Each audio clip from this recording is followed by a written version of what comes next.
Assalamualaikum warahmatullahi wabarakatuh. Kembali lagi karo Nyong peternak amak dan gie keluarga Nyong orang ternak orang ketenak.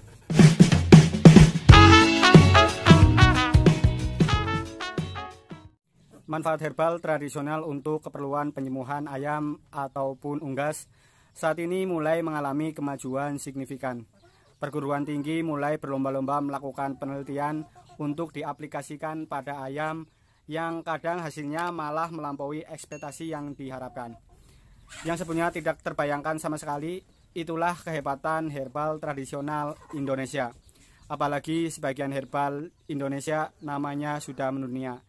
Dan kali ini saya akan membuat ramuan atau jamu tradisional untuk pencegahan ataupun mengobati beberapa penyakit, di antara lain penyakit berak darah, senot, CRD, berak hijau, cacingan, dan cacar ayam dengan dosis yang dianjurkan. Maka dari itu, tonton video ini sampai selesai, jangan sampai dilewatkan, sehingga dosis yang diberikan bisa maksimal untuk ayam kita. Dan bahan yang pertama kita siapkan yaitu daun sirih sebanyak kurang lebih 15-20 lembar. Daun sirih atau nama latinnya Piper betel banyak mengandung atsiri oil.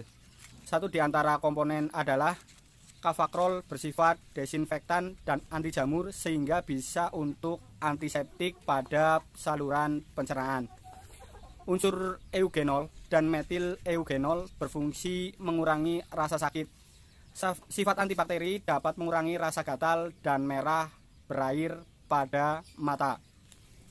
Yang kedua yang kita siapkan yaitu kunir atau kunyit sebanyak kurang lebih 2 ons.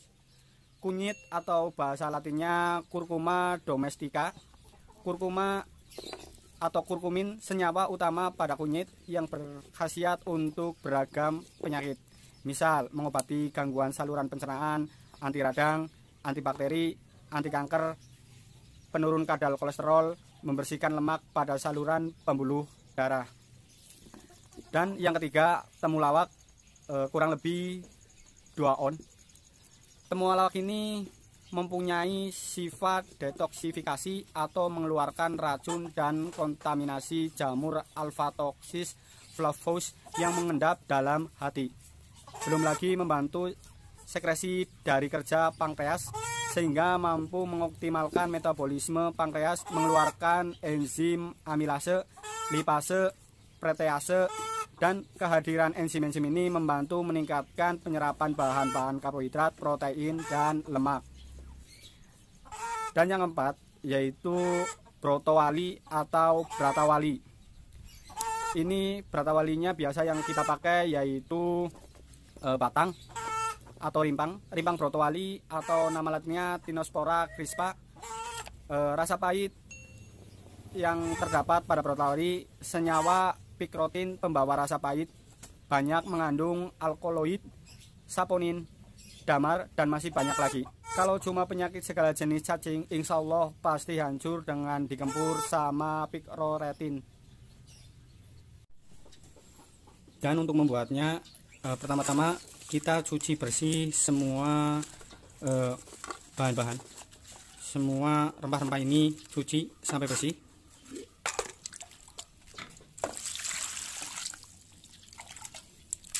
Kalau bisa dengan air sumur, jangan air pump atau air ledeng, karena kurang bagus untuk membuat jamu. Kalau bisa air sumur ataupun air hujan, itu lebih bagus.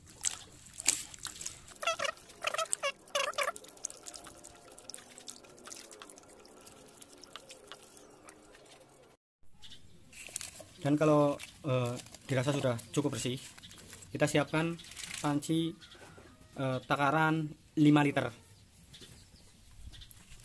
Kalau udah, kita langsung masukkan bahan-bahan ke dalam panci dengan kadar air 5 liter.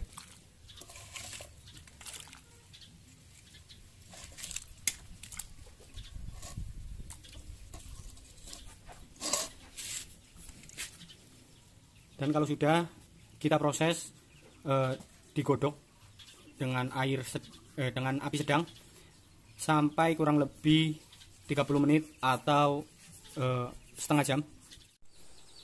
Dan setelah 30 menit kita rebus dengan takaran air 5 liter.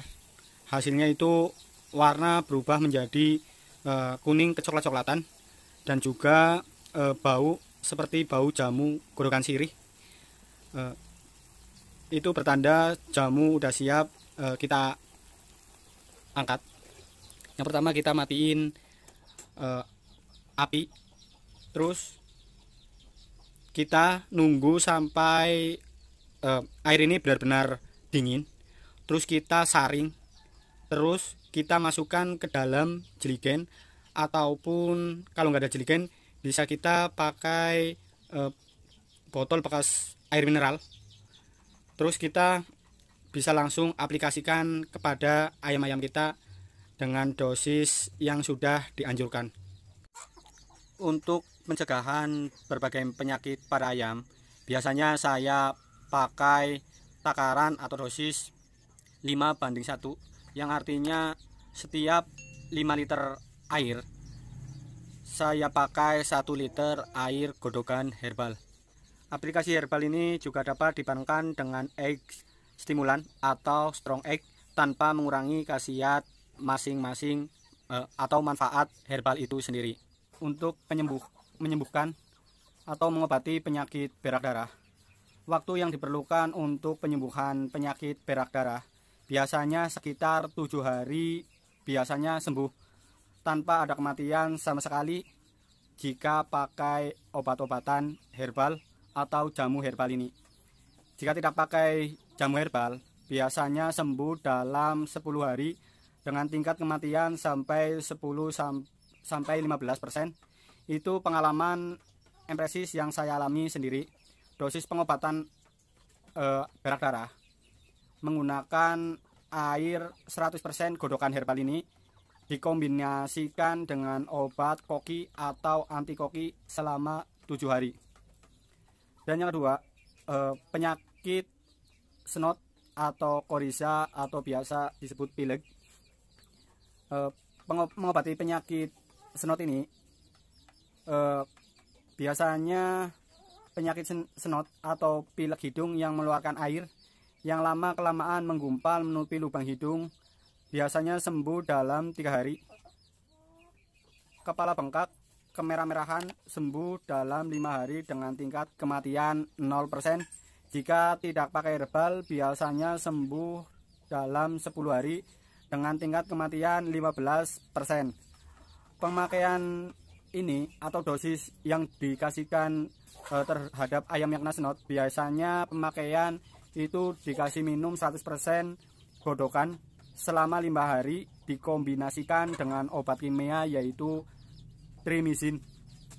Bisa bubuk, bisa juga yang tablet.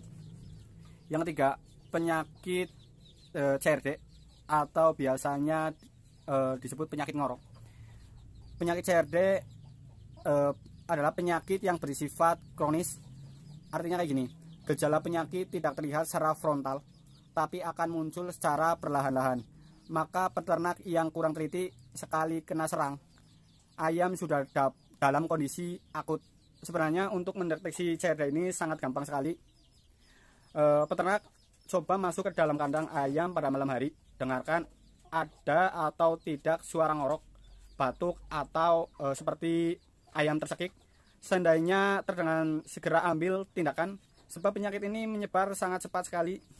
Waktu yang dibutuhkan untuk penyembuhan penyakit CRD atau ngorok ini biasanya kalau pakai herbal 7 hari sembuh dengan dosis 100% minum godhogan jamu, terus dikombinasikan dengan obat neomeditril. Yang keempat, penyakit kolera atau yang biasa disebut penyakit berak hijau. Warna kotoran dari kuning normal menjadi coklat akhirnya berwarna hijau. Ujung-ujung jengger kebiruan dan pial bengkok merah kehitaman. Kondisi ayam lemas, tidak nafsu makan, akhirnya mati. Penyembuhan penyakit ini perlu 7-8 hari dengan tingkat kematian 5%. Penyebab penyakit ini bisa bersifat kronis hingga akut ganas. Pengobatannya itu menggunakan 100% air godokan herbal atau jamu dan dikombinasikan dengan obat koleridin atau sejenisnya. Yang kelima, penyakit cacing. Penyakit ini tidak menimbulkan kematian, hanya tampilan performance ayam menjadi tidak menarik, bulu kering berdiri, muka pucat, berhenti bertelur. Kalau ayam bertelur, mencret, encer, ayam sudah berproduksi, jangan sekali-sekali diberi obat cacing kimiawi. Efek produksi telur langsung drop, dengan herbal 100% ayam sembuh dalam 3 hari. Cacing ikut keluar bersama kotoran ayam. Yang keenam, penyakit difteri atau biasa disebut cacar. Penyakit ini ada 2 macam jenis, cacar luar dan cacar dalam. Cacar luar bermula dari luka pada kulit yang tidak ditumbuhi bulu. Bintik-bintik merah berubah kuning menjadi hitam membesar. Cacar yang sudah hitam, kering, dikelupas, diolesi godokan herbal. Cacar luar 3 hari insya Allah sembuh. Dan adapun cacar dalam menyerang selaput lendir, lidah, mulut, dan tenggorokan. Selaput lendir berwarna kuning di dalam rongga mulut. Bila dibiarkan semakin membesar dan menyupai rongga mulut sehingga sulit bernafas. Gunakan air minum 100% godokan. Dalam 7 hari insya Allah penyakit cacar dalam sembuh. Adapun penyakit endek atau Newcastle disease atau yang biasa peternak menyebutnya tetelo. Terus penyakit IB, infectious bronchitis, aspergillosis, gumboro, EDS, ILT, dan penyakit flu burung. Semua nama penyakit di atas yang menurut ahli peternakan sekarang ini belum bisa disembuhkan. Hanya bisa mencegah lewat vaksin. Dapat diasai dengan ramuan herbal di atas yang tadi saya bikin. Memang memerlukan waktu yang cukup lama, yaitu 15 hari, tapi insya Allah ayam bisa sembuh. Prosesnya gimana? Saya juga tidak terlalu tahu. Saya dikasih godokan, air godokan, ayam yang sudah terkena dikasih godokan full selama 15 hari, non-stop, dikombinasikan dengan obat kimia, yaitu biasanya saya pakai Doktril atau Neomeditril. Yang penting di sini jangan mengobati lah. Kalau lebih baik mencegah, sehingga ayam kita bisa terhindar dari berbagai macam penyakit. Demikian video dari saya, semoga sedikit bermanfaat. Ternak bareng, maju bareng, ora ternak, ora kepenak. Assalamualaikum warahmatullahi wabarakatuh.